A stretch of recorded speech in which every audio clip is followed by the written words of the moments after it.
안녕하세요 여러분, 이신동입니다. 영재 아이들, 정말 똑똑한 아이들을 지원해주고 후원하는 그런 채널입니다. 우수한 아이들 정말 국가의 보배죠. 그리고 이 사회에서도 정말 그런 아이들을 소중하게 생각을 해야 됩니다. 그렇지만 이 IQ 높고 정말 우수한 아이들이 이 사회에서 때로는 정말 실패하는 경우도 있고요. 정말 기대만큼 성공하지 못하는 사례들도 많이 있습니다. 정말 이 우수한 아이들을 잘 교육시키고 그리고 잘 후원해주고 제대로 된 그런 교육이 필요한 거죠. 그래서 우리 부모님들 같이 모여서 카페에 오셔가지고 같이 의견도 좀 나눠주시고요. 그리고 또 정말 우수한 아이들 정말 교육이 필요하시면 우리 파워스쿨에 보내가지고 정말 제대로 된 체계적인 그런 교육을 받을 수 있도록 그렇게 도와주시면 좋을 거라고 생각합니다. 오늘은 제가 이런 말씀을 드려보려고 합니다. IQ는 높은데 EQ가 낮은 영재들의 특징, 그리고 그 대처 방법은? 이라는 주제입니다. IQ는 굉장히 높아요. 우수합니다. 그런데 EQ가 낮은 경우 많습니다. EQ가 낮아가지고요. 그 정말 어려움이 있는 경우 많은데 그 대처 방법에 관한 얘기도 오늘 좀 해보려고 합니다. 부모님들이 어떻게 대처를 해야 되느냐 하는 그런 얘기가 되죠. 이 사회적으로 성공하지 못하는 영재들이 많습니다.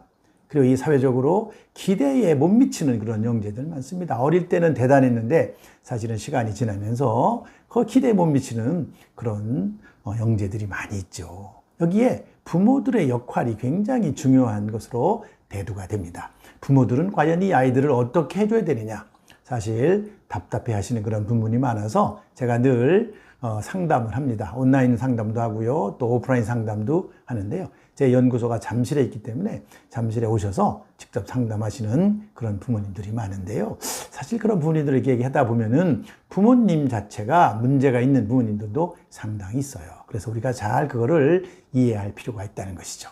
자, 오늘 제가 세 가지로 압축해서 말씀을 드리겠습니다. 첫째는요, 이런 그 EQ가 낮은 영재들의 특징. 첫째는 뭐냐면 자신과 타인에 대한 인식이 부족하다는 겁니다.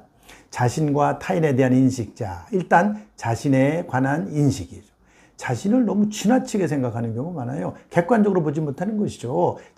항상 칭찬을 받고 자기가 항상 중심이 되고 그렇기 때문에 그런지 모르겠지만 자기가 사실은 너무 지나치게 생각을 하는 거죠. 그렇게 되면요, 자기 자신을 정확하게 객관적으로 판단하지 못하고 평가하지 못합니다. 그리고 또 타인을 또 자기 수준은 높고 타인은 낮게 보는, 이렇게 된다면 사실은 좋은 관계를 형성하기 어렵죠. 이 아이들이 아무리 영재라 그래도 이 사회에서 살아야 되는 것이죠. 이 사회를 무시하고 살 수 없습니다. 그래서 자기 자신에 대한 인식이 정확해야 돼요. 특히 영재 아이들 자신감이 넘칩니다.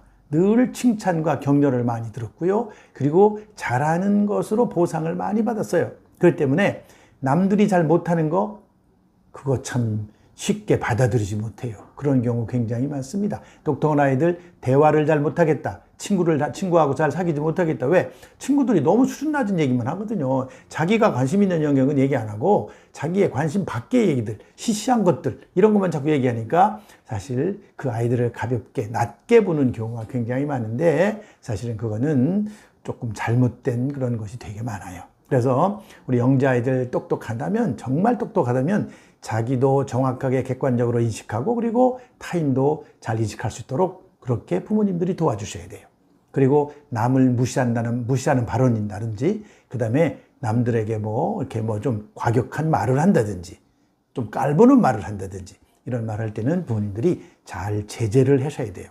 그거를 그냥, 너는 똑똑하니까 그냥 이렇게 봐주는 쪽으로 자꾸 넘어가시면 안 돼요. 그렇게 되면 나중에 얘는 고립돼요. 자기 존재에 관한 것이 확실히 객관적으로 잘 인식이 될 수 있도록 도와주는 것이 대단히 필요합니다. 그 다음에 두 번째는요, 자기 정서 관리가 부족해요. 정서 관리, 참 중요한 얘기죠. 정서 관리. 어른도 중요합니다. 막 흥분한다거나, 아주 그냥 분을 삭히지 못한다거나, 물론 화가 나는 일이 있죠. 세상을 살다가 보면은 화나는 일이 없겠어요. 다 화나는 일이 있습니다. 자기의 정서가 흔들리는 때가 있어요. 어른들도 다 그렇습니다. 그렇지만은 어른들은 그거를 잘 순화시키고 그거를 잘 관리해야 되는 거죠. 어린아이한테 이런 정서 관리 능력을 심어줘야 돼요. 이게 특히 그 영지 아이들이 더 심합니다. 왜 그러냐면요.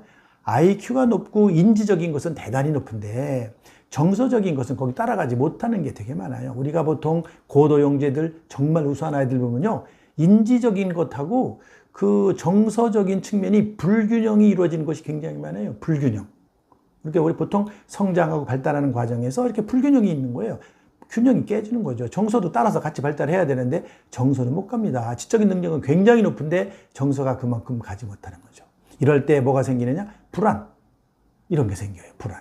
이 불안도라는 것은요. 적절하면 굉장히 학업 성취에도 도움이 됩니다. 즉 불안이라고 하는 것은 적절한 긴장을 만들어주기 때문에 좋아요. 그렇지만은 이 불안이 심해지면 바로 내가 가지고 있는 인지 과정이 깨져버려요. 이 불안이라고 하는 것은 어디서 오느냐? 우리의 본능에서 오는 거예요. 본능. 굉장히 달라요. 인지와 다르거든요. 그래서 이 불안이 심하다.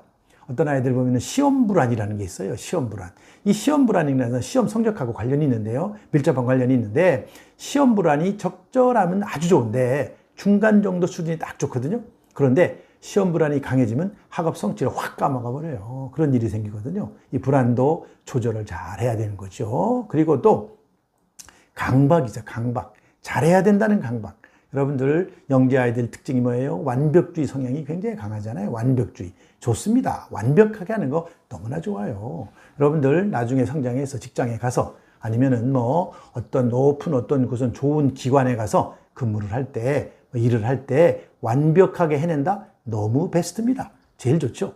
저도 항상 늘 그런 거를 생각했었어요. 완벽하게 해내는 게 뭔가 이런 거 참 좋은데 완벽하게 해내려고 할 때마다 뭘 느끼는 줄 아세요? 내가 굉장히 많은 강박을 경험할 수밖에 없어요. 여러분들 어릴 때 완벽하게 한다 굉장히 좋은 것 같지만 그 아이가 내면적으로 겪게 될 그런 강박감 이런 것들을 부모님들은 이해를 잘 해주셔야 돼요. 그래서 너무 지나친 강박을 만들어주면 아이에게 꼭 문제가 생겨요. 여러분들 신체적으로 막 문제가 발생할 수도 있어요. 이걸 시민성이라고 그래요. 심리적으로 문제가 있는 것이 바깥으로 드러나는 거. 이런 거를 시민성이라고 그러는데 원인이 마음에 있다는 것이죠. 그래서 틱이라든지 뭐 손발을 떤다든지 이런 것들, 이런 현상들이 있어요. 이런 것들 문제 있는 거죠. 강박이에요. 그 다음에 이게 더 심해지면 우울이에요. 좌절을 막 경험하는 거죠. 잘했어요. 초등학교 1학년, 2학년, 3학년, 저학년 때는 정말 막 칭찬만 받고 막 날아갔어요. 그랬는데 서서히 시간이 지나면서 안 돼요. 그게 잘 안 통해요. 계속 잘하려고 그러면 점점 더 많은 걸 해야 되는데 사실 안 되잖아요. 그때는 사실은 자아가 확 떨어져요. 자아가 밑으로 아주 가라앉으면서 우울감이 막 생겨요. 그래서 요즘에는요. 청소년들도 우울이 많아요. 우울감이 꽤 많아요. 어른만 있는 게 아닙니다. 이래서 실제로 이런 아이들이 정서 관리, 자기 자신의 정서 관리를 하는 능력을 부모님들은 지원해 줘야 돼요. 그래서 정서 관리가 뭐냐? 일단 자기가 즐겁고 재밌는 일을 많이 해야 되는데 즐겁고 재밌는 일이 아니라 늘 억지로 끌려간다거나 의무감에서 해야 된다거나 이런 것들이 문제가 되는 것이죠. 이런 것은 바로 부모님들이 적절하게 조절을 해줘야 돼요. 그리고 상대방이 긍정적 피드백을 굉장히 주는 것이 굉장히 좋아요. 아이가 좌절하고 굉장히 자기가 침체되어 있을 때는요. 그 아이가 가지고 있는 장점 이런 거를 부모님들이 아주 부드럽게 은근히 그 아이에게 던져주는 것이죠. 그래서 아이가 스스로 자기가 자기 자신, 즉 정서 관리를 해낼 수 있도록 도와주는 것이 굉장히 필요합니다. 그 다음에 세 번째는요. 나의 그 자신의 그 정서 관리만 잘못하는 게 아니라 타인의 정서 관리도 잘못해요. 이런 아이들, EQ가 낮은 아이들이 바로 타인의 정서 관리가 부족해요. 타인의 정서 관리라는 게 뭐냐면 이런 겁니다. 나도 슬프고 기쁠 때가 있잖아요. 그러나 타인도, 내 친구도 슬프고 기쁠 때가 있어요. 여러분들 내 친구가 슬플 때 나도 같이 슬퍼해주고 또 내 친구가 기쁠 때도 나도 같이 기뻐해 줄 수 있는 이런 걸 우리가 보통 감정을 교류하는 것이죠. 감정을 이입시키고 감정을 교류하는 겁니다. 굉장히 좋은 건데요. 이게 필요한데 이게 잘 안 되는 거예요. 영재 아이들 보면은 이게 안 되는 아이들이 굉장히 많아요. 안타깝죠. 그래서 부모님들은 친구가 아니면은 뭐 누구가 주변에 있는 아이들이 주변에 있는 사람이 그 슬프고 기쁠 때 그거를 같이 기뻐해주고 같이 슬퍼해줄 그런 거를 부모님들은 어릴 때부터 자꾸 가르쳐야 돼요. 그걸 그냥 내버려 두시면 안 돼요. 그거 안 해도 뭐 괜찮다. 너는 그냥 공부만 잘하면 된다.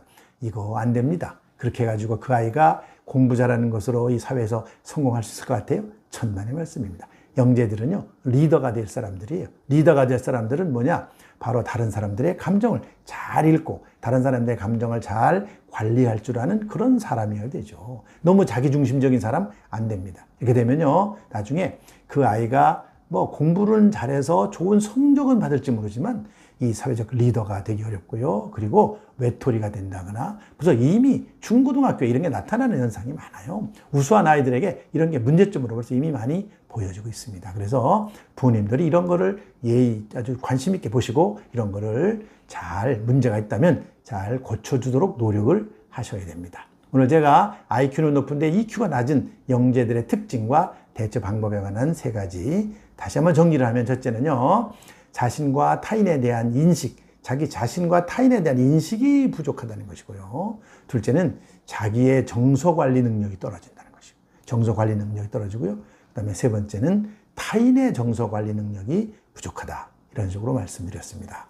우리 영재 아이들 지적 능력이 우수한 거 인정합니다. 훌륭해요. 자신감이 넘치죠. 좋습니다. 그렇지만 그러나 그것이 타인과 같이 산다는 그런 사회에 사는 것으로 생각을 하셔야지 나 혼자 사는 사회가 아니다 하는 걸 명심하시고, 내가 훌륭한 사람이 된다는 것은 타인의 기반 하에서 이루어지는 것이다 라는 것을 늘 명심하셔야 될 거라고 생각합니다. 오늘은 여기까지 하겠습니다. 감사합니다.